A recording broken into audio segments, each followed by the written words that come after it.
course. Now let's build a house that's as stunning as this bathroom. The vibrant collection from Kohler, so stunning, you'll want to build a new house around it.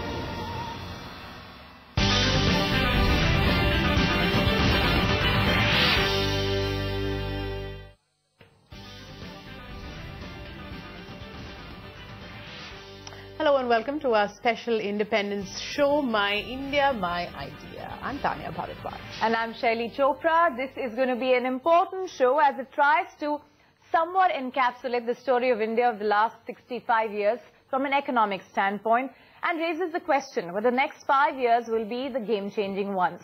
With this kind of an economic transformation that we've seen over the last 20 years, can we actually repeat that story? And is that story going to depend on our tasks and our decisions that are taken now? That's why My India, My Idea, Ideas for Now has a very special panel. We've got with us ET Now's consulting editor, Swaminathan Iyer, Adi Godrej, chairman of Godrej Industries and president of the CII, Jyotiraditya Scindia, the MOS of Commerce and Industry. Gentlemen, thanks very much for joining us. Swami, I'll start with you. How do you look at these 65 years? Do you think we've squandered the opportunity of becoming a superpower? No, I think we've done dismally. I think we should have done far, far better. Just to give you one example, I mean, we have the Olympic Games right now. Back in 1951, the first Asian Games were held in New Delhi at that time in the National Stadium. And India won, I think, the most gold medals at that time. That gives you an idea where India was, just relative to the rest of Asia in 1951. And today, look how you struggle to win any medals at all. Look how China has become #1 in the Olympic medals. In terms of economic output, I mean, we were on par with South Korea. Today, South Korea is 10 times richer than us. And it started with much less than what we had. We were regarded as the country with the largest railway network in the world, largest canal network in the world. We were supposed to have a fine administrative system. We had noble, good, non-corrupt politicians, which was a rarity in Asia.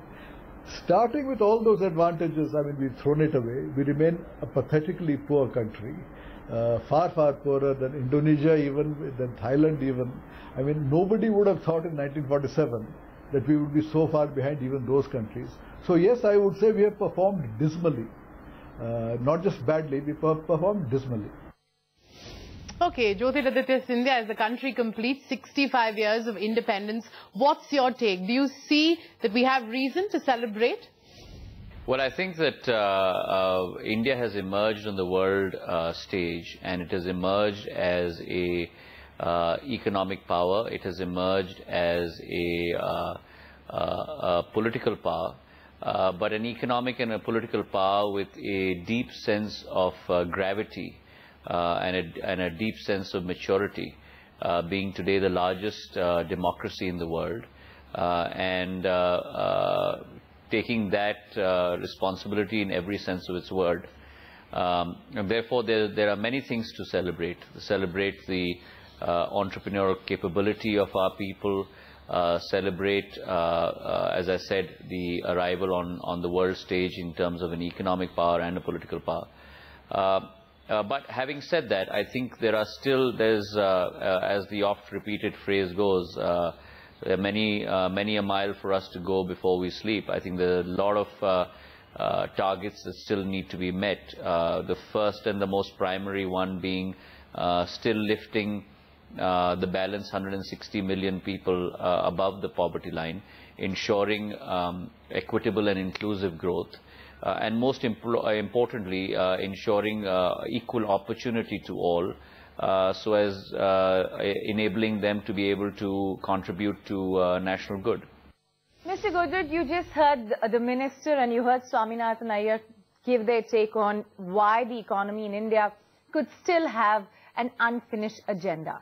What would consist of that? And as a member of India Inc., do you think that we're really at a turning point? Well, I think in the last 20 years, overall, we've done quite well. After many decades of relative stagnation, after the reform process was initiated in 1991, India has grown well. We have been recognized globally as having come to age in the economic world, and I think the future is very good.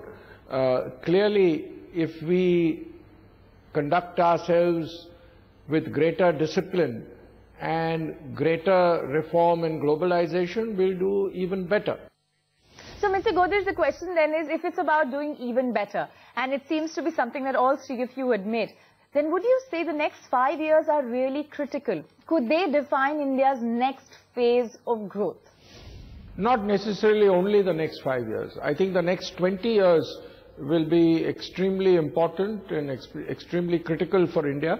We must get ourselves into a developed country league by, say, 2040 or 2050.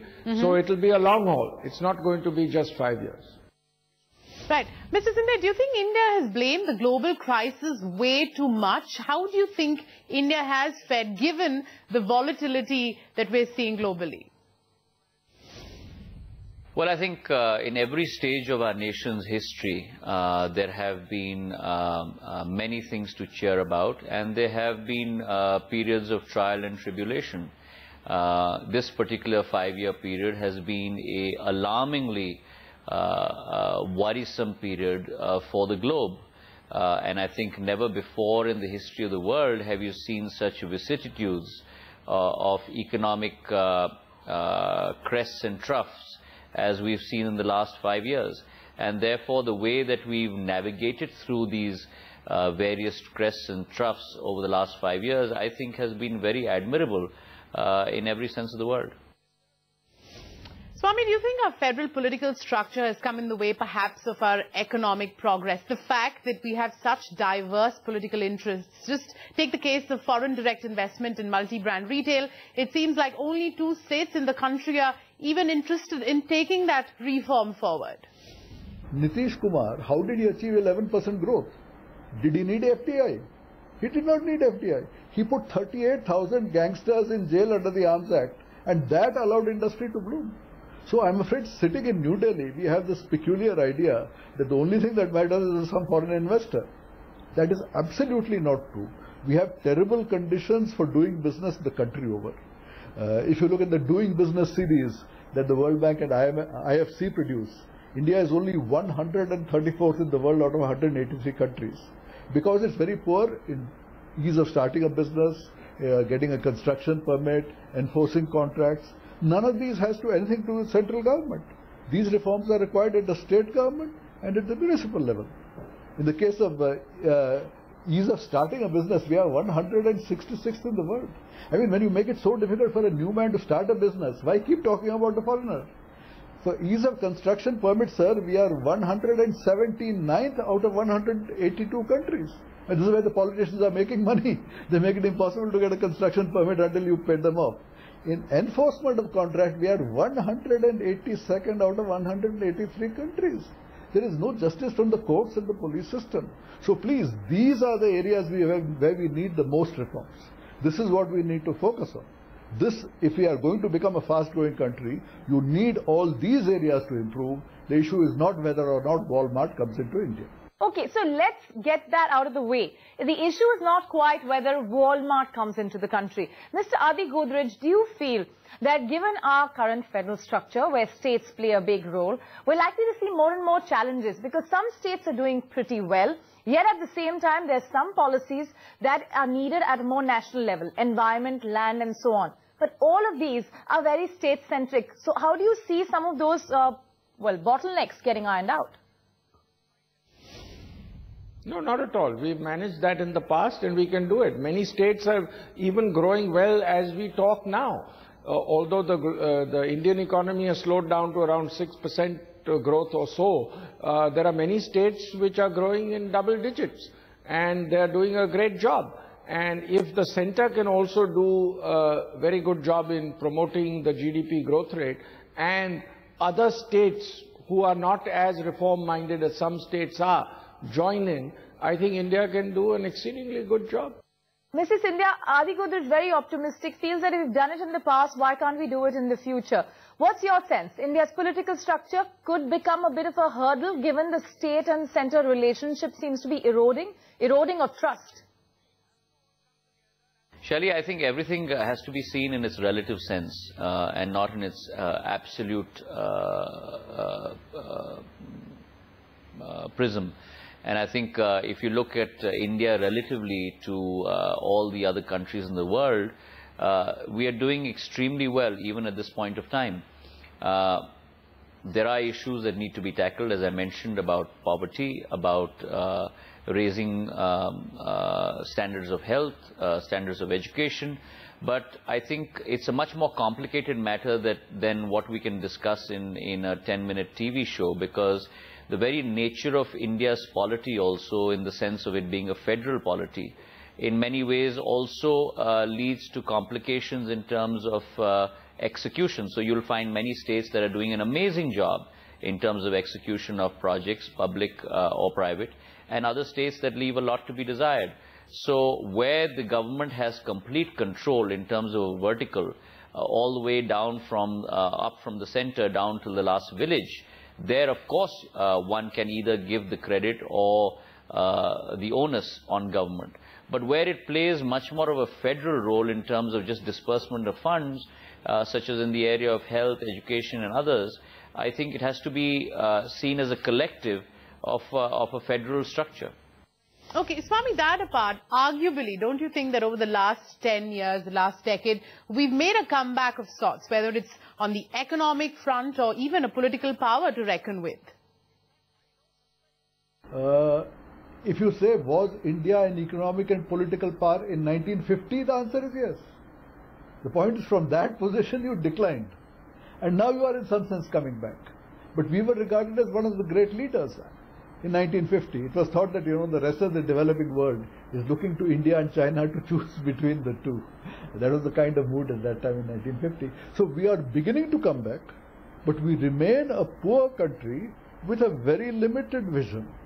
I mean, in terms of foreign policy, for instance, you find that overwhelmingly we are obsessed with our neighbors. India is the only country in the world where ambassador to Nepal is a stepping stone to becoming foreign secretary.